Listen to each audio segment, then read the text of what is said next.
In today's video, I am going to be spending 100 days on Minecraft Pixelmon on the PixelmonRealms server. So I loaded in on day 1 and picked my starter as Charmander. After loading in, I noticed that my Charmander had a custom texture, because in today's video, I'm going to be playing with custom textured Radioactive Pokémon. And I really liked how cool the Charmander looked. I then claimed my kit Discord, and I got myself a Discord linking shiny Pokemon egg. After taking it over to the incubator, I really liked how this server had really cool custom ways of opening up crates and eggs with a live opening. Unfortunately, I only got an Aurorus, which meant that I wouldn't be using it in this 100 days. I then headed over to the spawn, where I checked out a bunch more custom textures that you guys can get if you join the server. But obviously, in this server, I'm going to be using custom textured Radioactive Pokémon. I then went over and checked out the EV grinder, where I ended up evolving my Charmander into a Charmeleon. And I loved how cool his custom textured looked. I cannot wait to see the custom textured Charizard. I then opened up some random Pokemon eggs, where I ended up getting a Yamask, which meant that I'd be able to get my second radioactive Pokemon, the Radioactive Yamask. Eventually, I found somewhere to live and placed down a bunch of apricorns that I would need to use to craft Pokeballs later on. After that, I then headed through to Ultra Space, where I ended up in this really weird biome where I kept on taking a bunch of damage. So I moved away, but unfortunately there's not much in Ultra Space right now, so I left it pretty quickly. I then noticed that I'd spawned far away from the place where I'd left all of my items in my house, but I hadn't set a home down. So I had to travel hundreds and thousands of blocks just to make my way home. I then went back through my recording and figured out exactly where my home was located, and after putting in the coordinates, I was 22,000 meters away, which meant that I'd be traveling for quite a while. I then did a couple RTPs to try and get closer, but all it did was make me even further away from my house.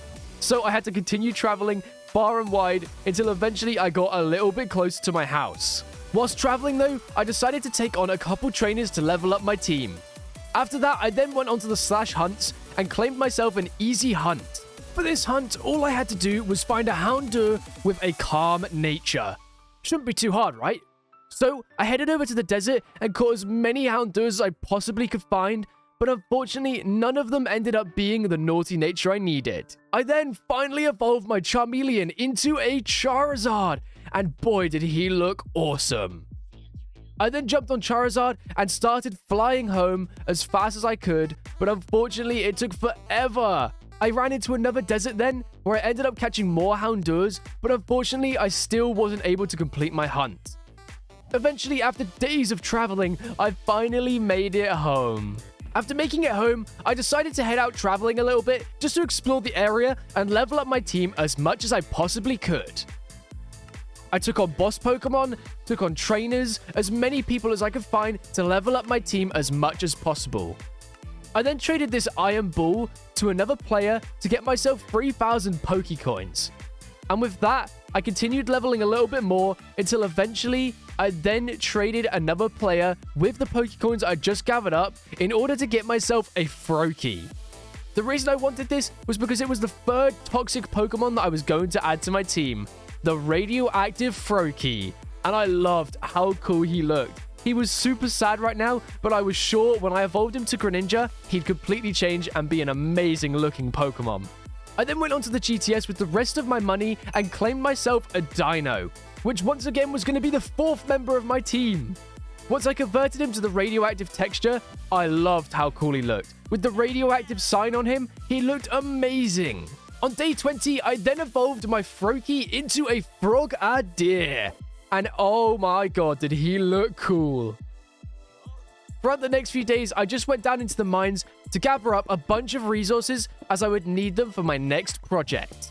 I then began building up my house, as I realized I didn't actually have one yet, which is exactly why I went mining to gather up as much cobblestone as I possibly could.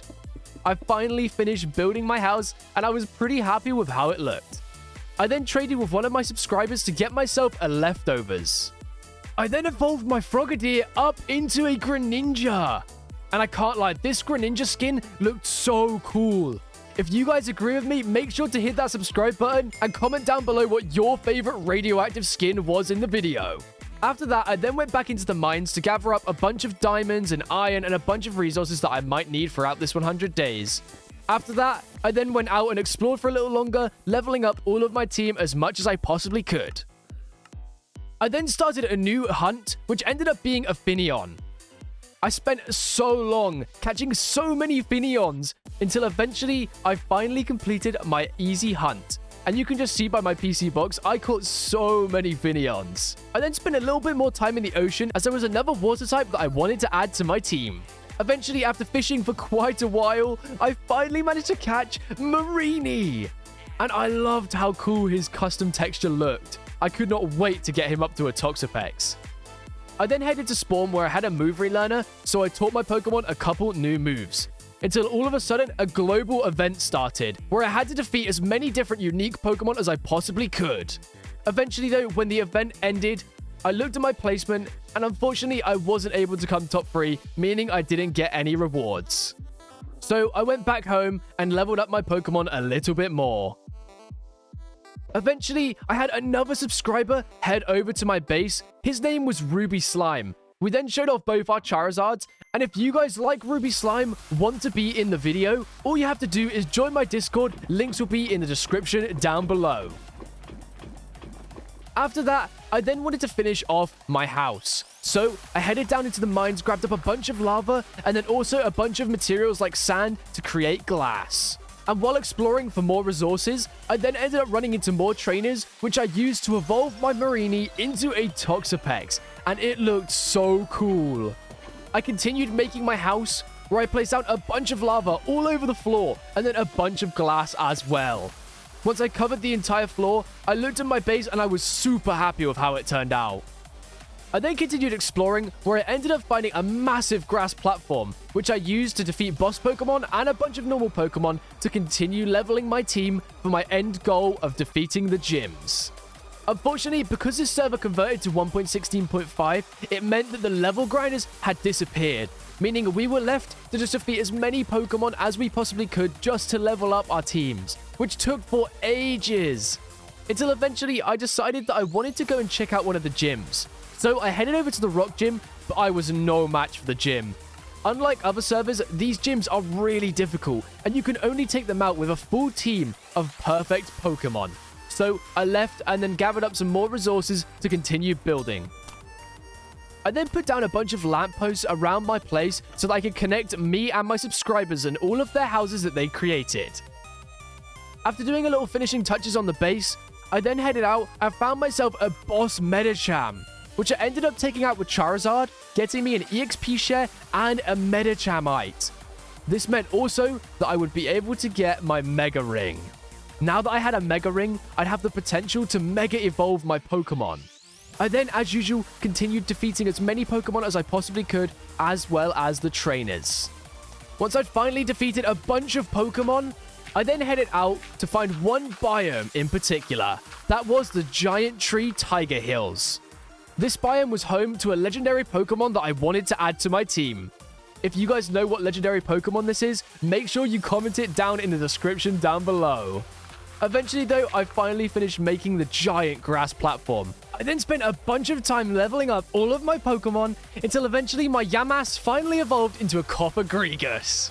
The reason this one took so long to evolve was because it was a little bit buggy on 1.16.5, but working with the owner, I finally managed to get it to evolve.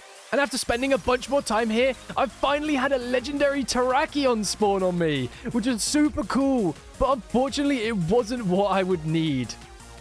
After ages and days of waiting, I finally had the legendary Pokemon Zekrom spawn on me. I entered the battle and instantly threw a pot ball, meaning I would 100% catch this thing straight away. After catching the Zekrom, I now had the 6th member of my team that I was going to need for my radioactive team. And after changing his texture, he looked so cool. I was so happy with how the Zekrom looked. And after looking at all of the green and the blacks and the yellows and the cool little toxic symbols, I was super happy with my choice. I then went out flying around on Zekrom, and then I headed into the Extreme Hills biome once again, as there was one more Pokemon that I wanted to find and defeat. This Pokemon was Mega Charizard. Finally, after entering the battle with the Mega Charizard, I noticed his level was 120, meaning this wasn't going to be an easy fight. So I entered in with Zekrom, which managed to get a little bit of chip damage with Thunderbolt. After that, I went into my Hydreigon, which got one-tapped. After that, I sent in Greninja, thinking I'd be able to do a little bit of damage, but Water Shuriken didn't do very much, meaning Greninja was also defeated. I then used Charizard using Gigavolt Havoc, which did a bunch of damage, but unfortunately, I only managed to get one hit off of Charizard. I then headed into Toxapex, which I managed to poison the Charizard with.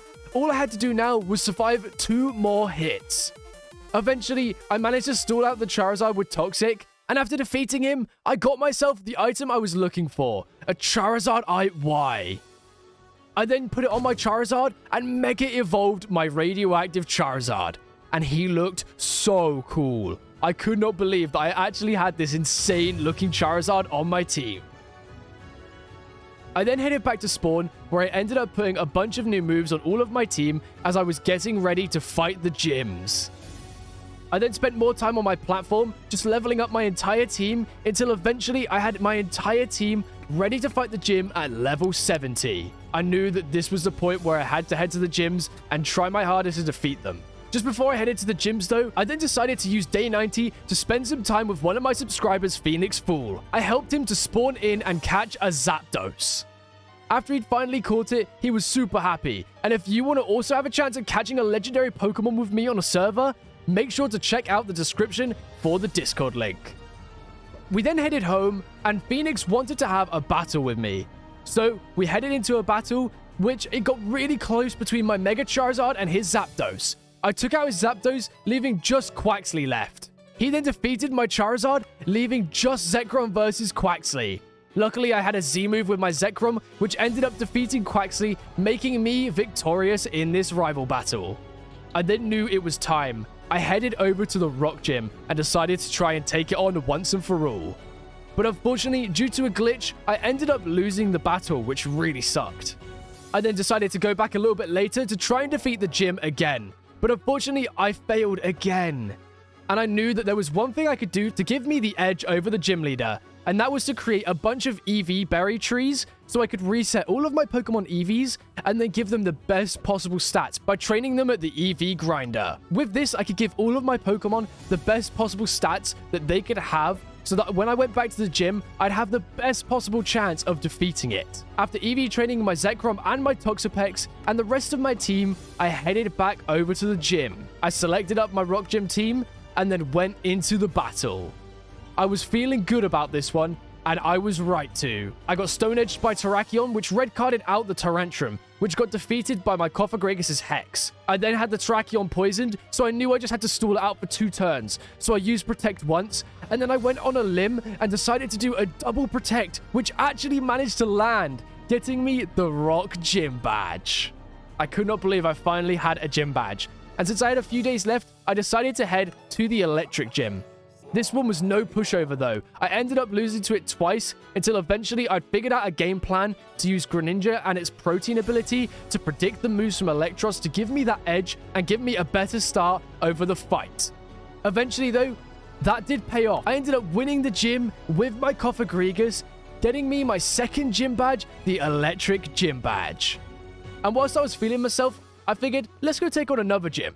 This time I took on the Fire Gym, and I'll just let you hear what happened. Oh, come on, guys. I've got this, surely. It's one more Pokemon. Torkoal versus my Zekrom. I've got this. No! Zekrom got defeated! No!